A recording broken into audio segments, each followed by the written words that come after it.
D'accord, bonjour. Je m'appelle Abdou Khadr Pouy, je suis à l'Université virtuelle du Sénégal.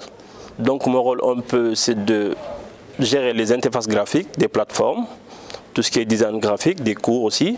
Et aussi, je participe aussi à la validation des contenus multimédia au niveau du studio. Nous sommes à l'EPFL dans le cadre du programme MOOC Africa. Nous sommes là en immersion, en stage de formation, pour connaître un peu les processus de travail, les processus de production. Nous avons beaucoup appris quand même à l'EPFL, vu qu'ici les processus sont un peu plus optimisés. Et en ça, nous perdons beaucoup de temps là-bas en Afrique, mais ici au moins le système est bien calé et on a beaucoup appris. Bon, ce que j'ai appris, en fait ce que j'ai pu apprécier ici, dans le cadre de la formation, c'est comment les gens arrivent à organiser les processus de travail. Ils ont vraiment mis du temps pour organiser tout ça, parce que ça nous fait perdre beaucoup de temps là-bas en Afrique, comme j'ai dit. Et c'est ce qui m'a le plus marqué. C'est les processus de production, pas la technique simplement, mais le management carrément de la production.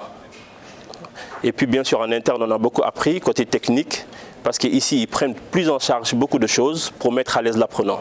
Bon, par rapport au matériel, effectivement ici c'est plus développé, ils ont beaucoup plus de matériel. Bien que c'est bien pertinent, c'est l'idéal d'avoir tout ça, la tablette Wacom, la caméra qui filme la main et tout ça, ça c'est nouveau pour nous. Parce que là-bas on faisait avec des petites tablettes, mais avec la tablette Wacom c'est beaucoup plus classique. Et aussi l'écran qui était à côté, qui permettait au professeur de démontrer carrément en mode 50-50. C'est vraiment intéressant pour mieux faire passer le message. Donc côté matériel aussi, avec les serveurs qui récupèrent directement les rushs, stockés, bien fichés, et que le monteur attaque directement le serveur pour récupérer les rushs et monter, ça c'est vraiment intéressant. Et par rapport au post-montage avec Magali, elle nous a beaucoup appris sur l'organisation aussi, je reviens toujours sur l'organisation. Ils utilisent ici une plateforme qui s'appelle Trello, qui permet de voir le processus de travail, où en est la production, est-ce que c'est revué, est-ce que c'est validé, est-ce que c'est sous-titré. Vraiment tout est bien calé et c'est une plateforme qui regroupe beaucoup de personnes en même temps.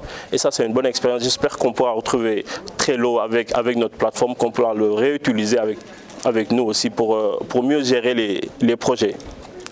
Donc, quand vous parlez de nous, justement, est-ce que vous êtes au stade du développement d'une MOOC Factory? Est-ce que vous avez vos propres studios?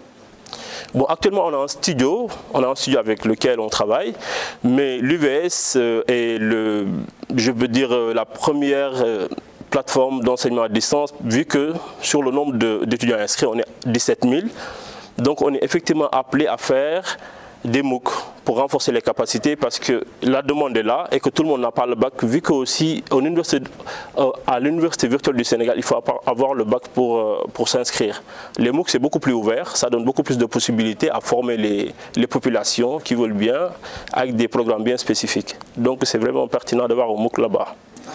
D'accord. Actuellement, je gérais juste une partie du programme, c'est-à-dire les interfaces graphiques. Comment a été l'ergonomie du cours, comment a été le design pédagogique.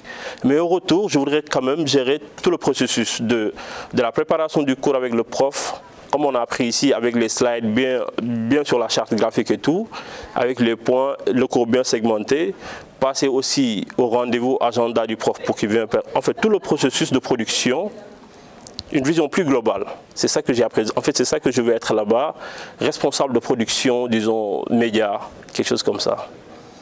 Par rapport à l'expérience ici, très tôt, quand on est venu le matin pour rejoindre le PFL.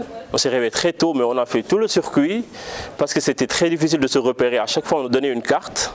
Et déjà, nous, là-bas en Afrique, on nous donne pas le chemin avec une carte. À chaque fois que tu demandes une question, on te demande une carte alors qu'on ne sait pas vraiment se repérer. Donc voilà, on a fait le tour 2 à 3 fois. 1 heure de... Voilà, c'était un labyrinthe pour nous.